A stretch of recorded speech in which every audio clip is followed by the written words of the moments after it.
colocou aqui um negócio que o senhor sabe, a gente estava discutindo, o general, a gente estava discutindo. Míssil, discutimos eu e o general, aí eu comecei, general, vi de tudo, míssil saíram de submarino, o submarino israelense tem condições, mas aquele submarino não tem um míssil de 3.000 quilômetros, e o senhor não lança um míssil de 3.000 quilômetros sem ninguém avisar para o Irã. As corvetas não são capazes de lançar. O avião não é capaz de lançar. Aí eu entro numa outra questão. Porque o Ronenbar, que é do Shin Bet, né, e o David Barnea, né, eles estão praticamente hoje, eles andam junto com o Halevi, né, que é o chefe do Estado-Maior, um tenente-general muito competente, paraquedista. Sim. Isso já fala muita coisa dele, né? Sim. Isso já fala muita coisa a favor dele. Aí E aí eu ficava imaginando, mas eles não vão fazer isso lá não é, na minha cabeça, não é o Líbano. Não é o Líbano, é outra coisa. Não, é outra coisa. Aí o senhor colocou uma questão que a gente está falando aqui, né, a gente estava conversando. General, a gente sabe que o Irã não vai deixar passar o míssil fácil, o sistema de defesa não vai deixar passar. O senhor não vê nessa possibilidade, aqui, só para uma pergunta final para a gente trabalhar em cima disso. Com o Shin Bet, o Mossad dentro, com a CIA, esse atentado não foi perpetrado dentro de Teherã por informantes, por pessoas infiltradas, porque o senhor precisa ver o alvo. Primeira coisa, o senhor precisa ver o alvo. Né? É uma operação, como o senhor mesmo falou, extremamente complexa. Não é uma coisa fácil e nem uma coisa que se monta de um dia para o outro. Você tem que saber que o Rainia vai para lá, aonde ele vai ficar, qual local, você tem que arrumar. Aí até aquelas loucuras. Foi o míssil de carro. Quem já lançou, quem já viu, quem já viu, sabe que é barulhento. Não é isso. Então, o que o senhor acha? É um trabalho. Porque isso depõe contra a capacidade do Irã de defender os seus dignatários.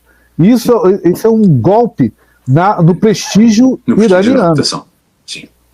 O senhor acredita nessa possibilidade de uma operação de força de operadores de forças especiais, conjuntamente com elementos ali da área? Parece uma opção mais, ou a possibilidade mais plausível. Até porque as informações que temos é que no andar de baixo estava o líder da Jihad Islâmica, que não sofreu. Portanto, se tivesse sido uma explosão de um míssil, naturalmente a quantidade de explosivo provocava o colapso do edifício. Não nos mostraram imagens do edifício, digamos, disseram sim e depois veio uma justificação. É um míssil tão inteligente que entrou pela janela. Não é bem assim, não compramos muito essa ideia. Agora, para o Irão é muito, muito humilhante aceitar que na sua capital há forças especiais infiltradas com capacidade de recolha de informações e de perpetrar um ataque desta natureza, digamos, lançando um meio que entre pela janela dentro e que elimine um opositor político. Em termos de probabilidade, e olhando para uma analogia que tivemos há coisa de uns 6 meses a um ano, quando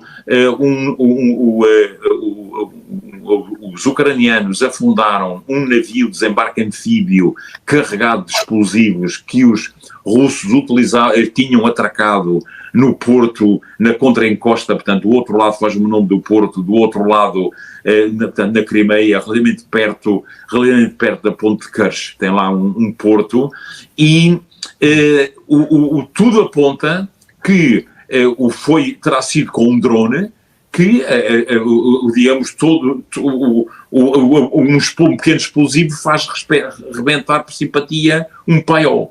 Portanto, e os russos preferiram aceitar, considerar que era mesmo menos humilhante aceitar que a defesa aérea tinha falhado do que a defesa terrestre tinha permitido um grupo de operações especiais ou de gente infiltrada ou de resistência ucraniana dentro da Crimeia que tivesse conduzido uma ação destas mesmo debaixo dos seus olhos.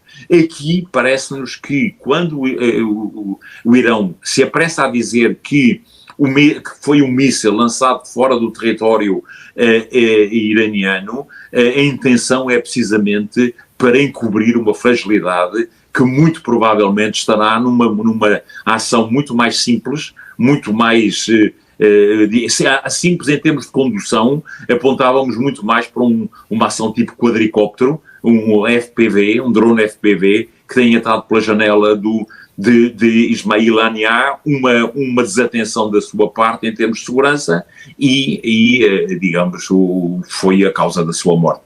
Parece-nos muito mais plausível do que um míssil tenha voado milhares de quilómetros, ou mesmo de que um míssil, porque Teherão fica a 50 quilómetros do Cáspio, mas não nos parece que tenha pedido a ver um avião a sair a partir, um F-35 a sair a partir de uma base do Azerbaijão. Não nos parece, muito sinceramente, com o apoio, até porque o Mar Cáspio é controlado pelos russos, é um mar fechado, em que é controlado por russos, iranianos, e digamos, aqueles estados do Cáspio, e tem a Marinha Russa lá também, que naturalmente tem a flotilha do Cáspio. Não nos parece. Portanto, a hipótese que o Sr. Professor coloca é muito mais plausível do que um ataque vindo do satélite ou daquelas coisas mirabolantes que normalmente, em termos de Hollywood, nestas alturas se equacionam, mas são soluções simples para problemas complexos, e terá sido isso o resultado que terá dado o êxito à Mossad ou portanto, às informações militares, não é? Ou às informações militares. Ou Shin Bet, sim. Mossad talvez não, mas o Shin Bet, sim. Porque tem que ter vigilância, né? O senhor tem que ter aquela assinatura, o senhor tem que ter pego o cara antes para fazer a assinatura térmica dele, né? Sim, o professor sabe que nestas coisas as redes de agentes que estão nos territórios,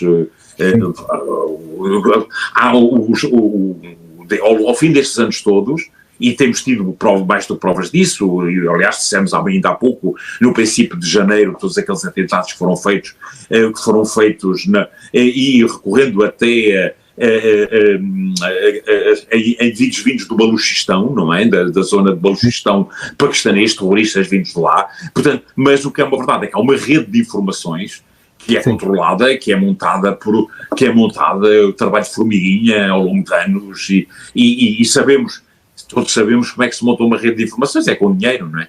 É pagando, subornando, fazendo chegar dinheiro à frente e depois, digamos, explorando e temos visto ciclicamente, nomeadamente no Kurdistão iraniano, digamos, há levantamentos, na zona também do Baluchistão, da parte iraniana, há também uma situação de guerrilha. Portanto, há toda uma complexidade que não é da própria matriz da população iraniana e da liberdade de movimentos que, a certa medida, um país tão grande permite, que faz com que haja uma rede de agentes, uma rede que permite a passagem de informações, e que, aliás, lembramos que ainda há pouco tempo um membro do governo iraniano foi eliminado, foi condenado à morte e morto, como nos recordamos que era alvo de suborno britânico, se embora não uma traiçoa. Portanto, se até ao mais alto nível do Estado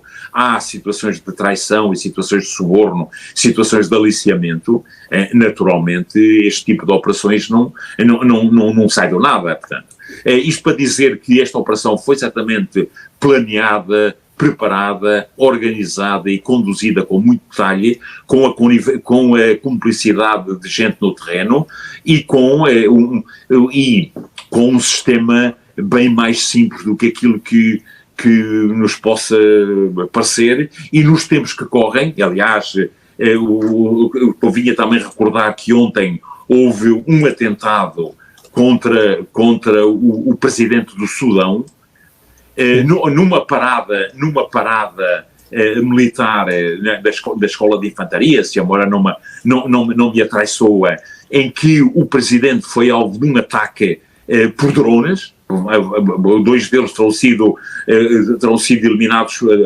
destruídos pela segurança, mas houve uns quantos que terão aterrado no local e provocado a morte a um conjunto de pessoas, não muitas, mas 5 pessoas foram mortas. O presidente Abdel Fattah al-Burhan sobreviveu, há imagens que mostram, que atestam, e é preciso percebermos que Abdel Fattah al-Burhan é, digamos, da facção que está próxima do Irão, da facção que está próxima, portanto, próxima do Irão e está próxima da Rússia. E que, digamos, há um acordo para a instalação de uma base naval em Porto Sudão, e, portanto, tudo isto tem que ser. No mesmo dia, Sr. Professor, tivemos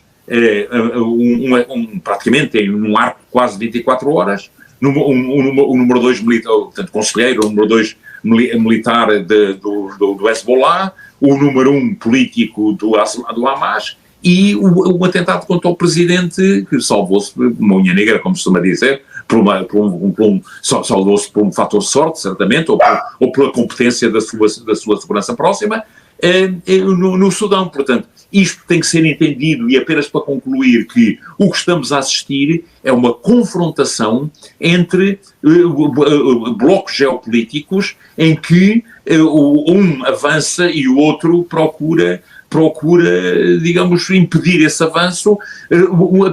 Também um dado importante, sabemos que uma das propostas, ou talvez a principal não direi, a principal era arrastar, mas uma proposta insidiosa de Netanyahu em Washington, era a de criação de uma aliança, de uma NATO no Médio Oriente, de uma aliança no Médio Oriente, em que a potência regional, que era Israel, mais um conjunto de Estados árabes favoráveis, e estamos a pensar na Jordânia, estamos a pensar Bahrein, não sabemos bem, porque Bahrein expulsou o embaixador israelita, não é? Mas estamos a pensar num conjunto de segundo Israel e dos Estados Unidos, em boa verdade, para terem um artigo 5º que, perante uma ação que o Irão possa fazer, os americanos automaticamente estarão na zona. Portanto, o que está na mente de Netanyahu é, efetivamente, arrastar-nos todos o mundo, em boa verdade, para uma guerra regional e nos 3 teatros de operações onde os Estados Unidos confrontam as potências do Heartland, as potências da Eurásia, digamos, naquele arco que vem do tempo de Mackinder e de Speakman, etc., os 3 teatros de operações que são os teatros prioritários para os Estados Unidos, a Europa, entenda-se a Ucrânia, onde digamos, a confrontação se processa neste momento na Ucrânia, no Extremo Oriente, entenda-se na Formosa, onde já há uma aliança, a AUKUS, como sabemos, direcionada contra a China, e no Médio Oriente, na região da Palestina e Irão, onde os opositores estratégicos são respectivamente a Rússia, a China e o Irão, a opção dos neocons, a opção dos chamados neocons, permitam-me este termo, porque é transversal ao Partido Democrata, é ao Partido Republicano. A opção é confrontar o elo mais fraco. E o elo mais fraco não é a Rússia, e daí a política de Trump de rapidamente paz na Ucrânia, porque isso aí é melhor a nós nos precavermos, não é na China, porque a coisa também não está brilhante na China, não é? E porque a marinha chinesa já é maior que a marinha americana, não é? E são 1.400 milhões, não é? Portanto, onde efetivamente os Estados Unidos podem, juntamente com nesta confrontação global, ainda podem jogar uma cartada, é ali. E junta-se o útil ao agradável, e estamos nesta gestão de crises, que vamos ver como é que se conclui, não é? Mas vivemos tempos complicados, Sr. Professor. Vivemos tempos muito complicados.